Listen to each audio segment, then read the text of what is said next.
Hello everyone, I am Lalit Sharma from the Venkateshwar School, Gurugram. Today we will study important laws of motion. Sir Isaac Newton proposed 3 laws of motion. Law states that every object in this universe try to be in its state may be rest, motion or direction unless it is compelled to change it.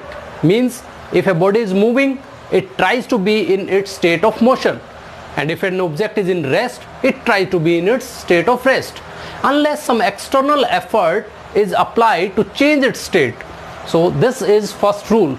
And students, the inability of a body by which it cannot change its state itself, it is known as inertia. So this law is also known as law of inertia. If we talk about second rule of motion, this rule states that the rate of change of linear momentum of an object is directly proportional to force applied.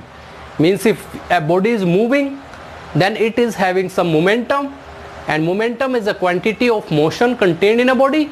And how it is calculated? If we product mass and velocity of object, then we calculate momentum, and if force is applying on a body, its momentum changes, and the rate of change of linear momentum is directly proportional to force applied.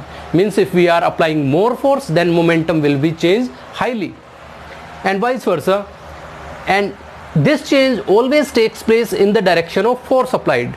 Means if we are having momentum P, then F is directly proportional to dP upon dt.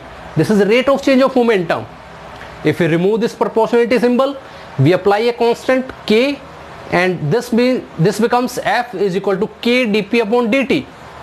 And if we put value of P here, P is mass into velocity, then if we take this dV upon dt acceleration, then we get force is equal to mass into acceleration.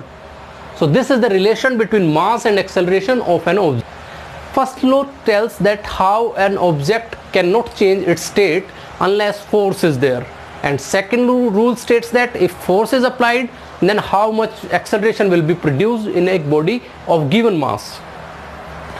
And the third law of motion states that to every action there is always equal and opposite reaction.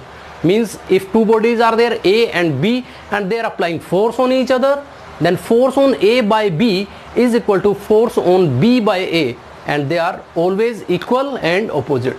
So this is our third law of motion. These are 3 laws of motion, and in next classes we will discuss how they are used for solving many mechanical problems.